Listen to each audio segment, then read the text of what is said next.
Breaking news Chittoor జిల్లా Madanapalle sub collector కార్యాలయం అగ్ని ప్రమాద ఘటనలో ప్రభుత్వం దూకుడుగా ముందుకెళ్తున్నట్లు తెలుస్తోంది. ఈ కేసును సిఐడికి అప్పగించే ఆలోచనలో ఉన్నట్లు సమాచారం. సిఐడి ద్వారా 60 మందితో 6 బృందాలు ఏర్పాటు చేసి అగ్ని ప్రమాదమా లేదా కుట్రకోణమా అనేది నిర్ధారించేందుకు ప్రణాళికలు సిద్ధం చేస్తోంది.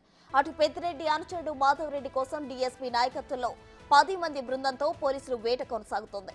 మంటలు చెలరేగక ముందే కీలక ఫైళ్లు అక్కడి నుంచి మాయమైనట్లు పోలీసులు అనుమానం వ్యక్తం చేస్తున్నారు.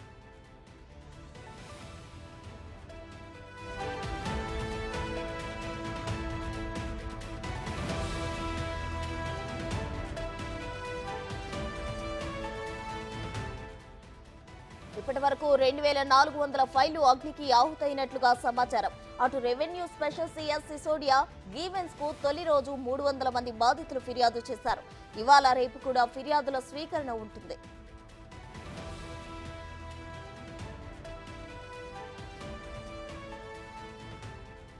మదనపల్లి సబ్ కలెక్టర్ కార్యాలయం అగ్ని ప్రమాద ఘటనలో ప్రభుత్వం దూకుడుగా ముందుకెళ్తున్నట్లు తెలిసింది. దీనికి సంబంధించి పూర్తి వివరాలు మా ప్రతినిధి దామోదర్ ఫోన్ లైన్ లో అందించేందుకు సిద్ధంగా ఉన్నారు. దామోదర్ చెప్పండి.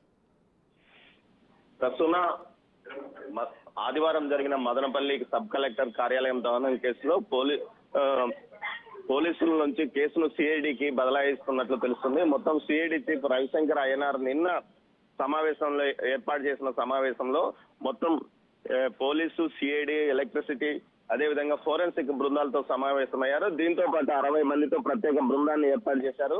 ఈ ప్రత్యేక బృందంలో 10 మందితో ఒక బృందాన్ని ఏర్పాటు చేసి ఒక డిఎస్పీ నాయకత్వంలో ఈ పరిశోధన కొనసాగించడానికి ఏర్పాట్లు చేశాడు. మొత్తం 2400 ఫైల్స్ కాల్పోయినట్లు సమాచారం. దీంతో పాటు అంతకు ముందుగానే కీలకమైన ఫైల్స్ అక్కడి నుంచి తరలించినట్లు, ఇందులో ఏదైతే ప్రస్తుతం అజ్ఞాతంలో ఉన్న మాధవరెడ్డి హస్తం ఉందంటూ కూడా ఉంటున్నారు. మొత్తం మీద ఈ కేసుకు సంబంధించి ఇప్పటికే ట్రాన్స్కో అధికారులు కానీ ఫోరెన్సిక్ అధికారులు కానీ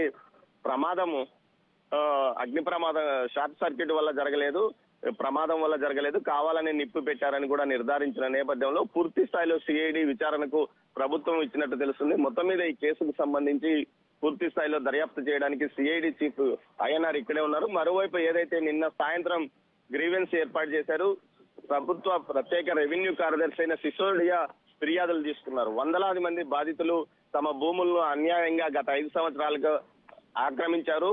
తమ భూములను ఆన్లైన్ లో ఇష్టానుసారం మార్చుకుని తమ మీద దాడులు కూడా చేశారు. ఇందులో వైసీపీ నాయకులతో పాటు మాజీ మంత్రి పెద్దిరెడ్డి ముఖ్య అనుచరులు కూడా ఉన్నారంటూ నేరుగా ఫిర్యాదు చేశారు. మొత్తం 300 మందికి పైగా అక్కడికి తమ ఫిర్యాదులు చేయడానికి వచ్చారు.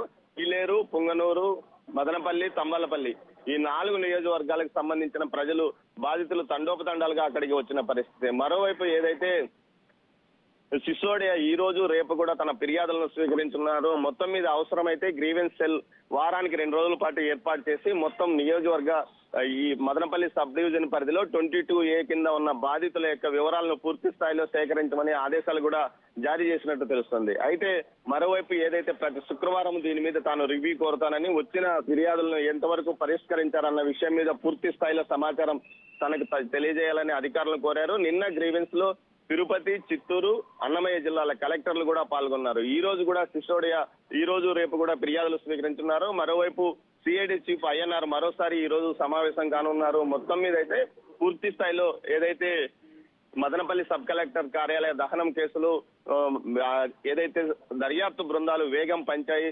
పెంచాయి. దీంతో పాటు మరింత మంది పోలీసు అధికారులు డిప్యుటేషన్ మీద వచ్చి ఈ పనిలో పాల్గొననున్నారు. ప్రసన్న.